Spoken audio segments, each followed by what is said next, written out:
ത്വക്ക് രോഗങ്ങളായ കരപ്പൻ മുതൽ psoriasis എന്നിവയിലേതെങ്കിലും അസുഖത്താൽ ബുദ്ധിമുട്ടുന്നവരാണോ നിങ്ങളെങ്കിൽ doctor Smitha രഘുനന്ദനന്റെ നേതൃത്വത്തിലുള്ള വിദഗ്ധ ഡോക്ടർമാരുടെ സേവനം മിംസ് ഹോമിയോ ക്ലിനിക് വടക്കാഞ്ചേരി ബ്രാഞ്ചിൽ ലഭ്യമാണ്. Skin and allergy homoeopathic super speciality clinic, Chalippadam road, Vadakkanchery. Phone 8137973856.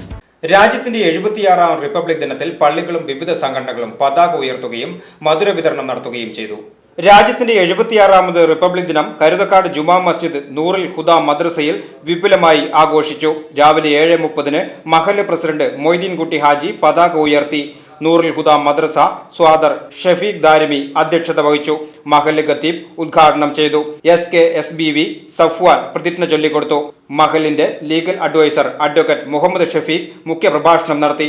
മഹല്ല് secretary Hussain, vice president Abdulla, Ilyas Aslami, Fazlul Rahman Uloomi, Habib Rahman Darimi, Siddiq Anwari, മഹല്ല് കമ്മിറ്റി ഭാരവാഹികൾ, മദ്രസ വിദ്യാർത്ഥിനികൾ, രക്ഷിതാക്കൾ എന്നിവർ പങ്കെടുത്തു.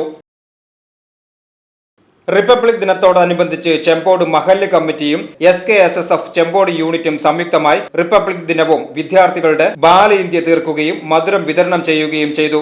പതാക ഉയർത്തൽ മഹല്ല് പ്രസിഡന്റ് അബ്ദുൽ ഖാദർ നിർവഹിച്ചു. മഹല്ല് ഖത്തീബ് ഡോക്ടർ സഹൽ ഫൈസി മുഖ്യപ്രഭാഷണം നടത്തി. സദർ ഇസ്മായിൽ ബാഗവി പ്രതിജ്ഞ ചൊല്ലിക്കൊടുത്തു. റഷീദ് ലത്തീഫി, കമറുദ്ദീൻ മുസ്ലിയാർ, മഹല്ല് കമ്മിറ്റി ഭാരവാഹികളായ ബഷീർ, അബൂബക്കർ, അബ്ദുള്ളക്കുട്ടി, SKSSF വടക്കാഞ്ചേരി മേഖലാ secretary Noufal, SKSSF Chembode unit secretary Muhammad Sabith എന്നിവർ പങ്കെടുത്തു.